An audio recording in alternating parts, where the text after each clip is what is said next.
राधे राधे मित्रों, पुरुषोत्तम महात्म षोडश अध्याय।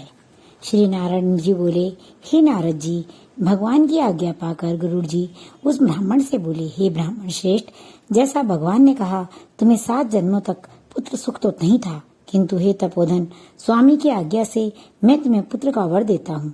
मेरे ही अंश से तुम्हें पुत्र होगा, साथ ही तुम दोनों को उसके सुख के बाद दुख होगा। इस प्रकार पति पत्नी को वर देकर श्री हरि गरुड़ पर चढ़े हुए बैकुंठ चले गए। सुदेव भी वर पाकर स्त्री के साथ घर आया, गृहस्थ सुख भोगने लगा। कुछ समय गौतमी गर्भवती हुई तथा 10वें मास में गौतमी ने सुंदर बालक को जन्म दिया, जिसे देख सुदेव की प्रसन्नता की सीमा न रही। उसने विद्वान ब्राह्मण को बुलाकर स्नान कर जाति कर्म संस्कार कराए एवं प्रसन्नता पूर्वक दान दिया। उसका नाम सुखदेव रखा।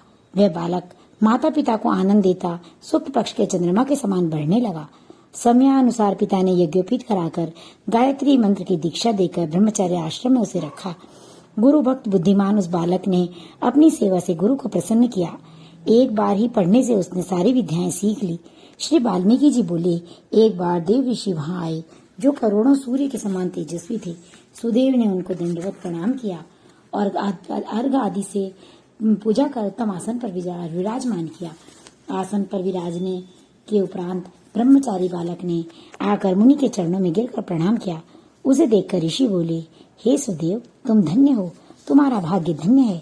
श्री हरि तुम पर प्रसन्न है, इसी से सुंदर पुत्र का वरदान तुमको प्राप्त हुआ है।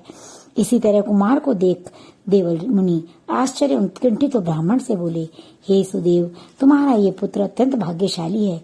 यदि दोष है तो केवल एक ही, और उसे बड़े भारी दोष से इन सब लक्षणों की विद्यमानता व्यर्थ होती है। इतना कह सिर हिलाते हुए दीर्घ श्वास लेकर मुनि आगे बोले, अन्य लक्षणों को कहो, कहने से पहले आयु का भी तो विचार करना आवश्यक है।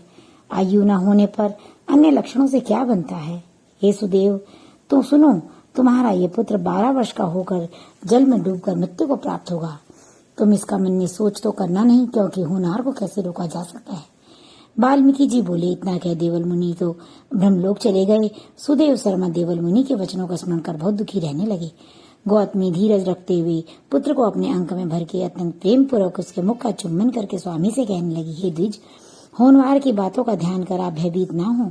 अनहोनी कभी नहीं होती, होनहार ही होता है। इसलिए हे नाथ, अब उठ के सनातन हरि का भजन करो, जिनकी शरण में रक्षा मिलती है।